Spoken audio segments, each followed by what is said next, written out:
In general, Islam considers imprisonment as a case of last resort in many circumstances. However, according to Islamic teachings, there are only a few offenses that will lead to imprisonment. Under non-Islamic system, of course, the offender should be reprimanded, but any chastisement prescribed by Islamic teachings may only be implemented if all the relevant criteria and the preconditions prescribed are also met.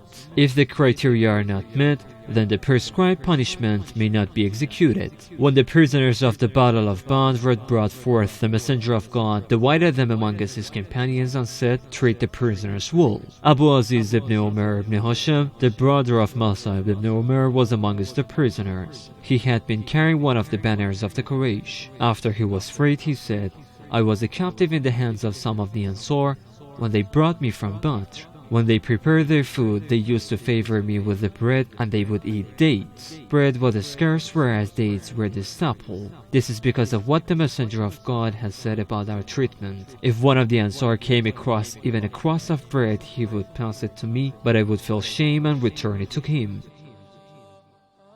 Then he would return it to me and would not touch it. Also, they had very few camels, and they would seat me upon a camel, and they themselves would walk beside it.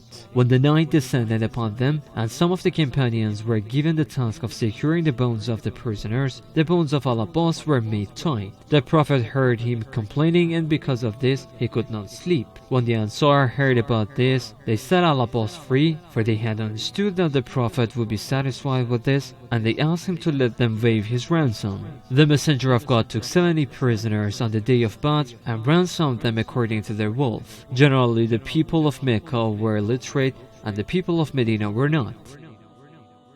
Whoever did not have any ransom money sent him 10 youth from Medina so that he could teach them to read and write instead.